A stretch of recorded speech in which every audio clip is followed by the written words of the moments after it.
சாபம் பாகம் 4. காலபைரவர் தன்னுடைய அனுமதி இல்லாமல் லிங்கத்தை எடுத்ததற்காகத்தான் சண்டை போட்டேன் என்று சொல்லி அனுமனை அனுப்பி வைத்தார்.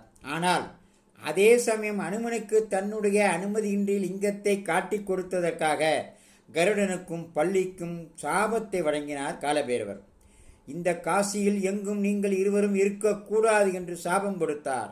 எப்போதும் காசிக்கு வரக்கூடாது என்றும் சொல்லியிருக்கிறார். அதனால்தான் வாரணாசியில் எப்போதும் கருடனும் பள்ளியும் இருப்பதில்லை.